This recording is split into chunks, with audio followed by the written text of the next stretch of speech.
Gossamer, Chapter 9. In the heap, littlest one, half asleep, heard one of the older dream-givers make his way to the place where thin elderly was dozing.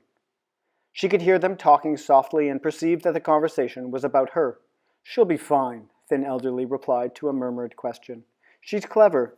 It's just her curiosity that interferes. But curiosity is a good thing, actually."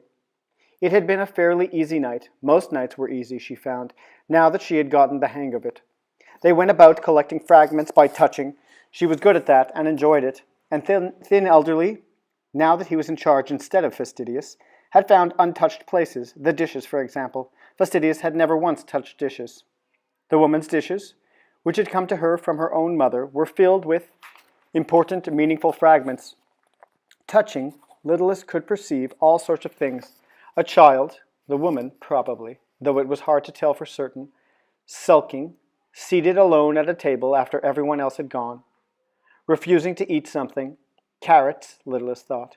It was a sweet memory, despite the sulking, because the child's mother, she perceived, had eventually taken the hated carrots away with a smile. With her gentlest touch, littlest collected the child's petulant sulk, the woman's forgiving smile, a bib with an embroidered rabbit, and even the hand-painted flowers on a small blue plate. It would make a lovely dream, littlest thought. She could combine it with the kitten she had collected from an old photograph, and perhaps some remembered music that she had found in the piano. In a somewhat distant place, in another heap, a drowsy young dream-giver named Strapping was also thinking about dishes he had touched during the evening's mission. Strapping's territory, assigned as a kind of punishment, actually, because he had not been quite attentive enough to his duties, was an apartment on the first floor of a dilapidated house that stood unattractively in a yard thick with weeds and cluttered with discarded, forgotten things. It was not a good assignment, not a location that lent itself to happy dreaming, and he had groaned when he received it. But they told him that he would be promoted out of it after a while if he learned to work diligently and without complaint. To his surprise, though, he had become oddly fond of the unkempt apartment and its unhappy occupant, a thin, sad woman who lived there alone, and lit one cigarette from the end of the previous one.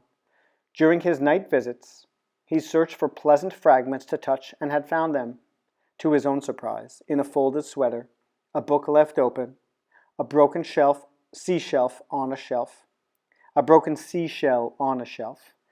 badly framed snapshot of a small boy with a chipped front tooth. He brought those things to her, the memories they held, and gave them to her in dreams. Now and then she smiled in her sleep, and he felt that he had done a tiny, invisible good deed. Strapping had been surprised by the dishes, for he had been taught that dishes are thick with touchable fragments of happiness, pieces of birthday parties, holiday meals, families gathered at tables, but the woman's dishes, unmatched, stacked at random, on an open shelf in her shabby, unclean kitchen, held only fragments of regret and sorrow. He found fear there as well, for although the dishes he touched that night had been whole, they still contained fear fragments that involved smashing and breaking, tears and threats. No good dreams there. It was the stuff of nightmares. And he had finally turned away and left the kitchen, fluttering back to the small living area with its threadbare, filthy rug, the cluttered ashtrays, and the outdated TV guide on a table ringed with stains. An empty beer bottle stood on the table beside a half-eaten sandwich, but Strapping ignored those things. He went once again to the painted shelf on the wall, to the seashell displayed there. It was the one object that he enjoyed the most, for touching it brought a breeze shot through with sunshine, the tangy whiff of salt, a child's laughter pealing across the breeze, and cool foam on bare feet sinking into their own outline in gritty sand at the ocean's edge. Collecting all of that at once was weighty, but Strapping was strong. He touched the shell, smoothing his touch around its perimeter, gathering the fragments to bestow the woman once again with the dream she loved and needed most. This time, when he felt the shell, he felt too the sand-smudged hand of the child who had picked it up. He felt the warm, lint-lined pocket of the boy's shorts as he placed the seashell there with others he had collected. Strapping gathered those things for the dream, so many things that he became heavy with them and had to move slowly to the room where the young woman slept.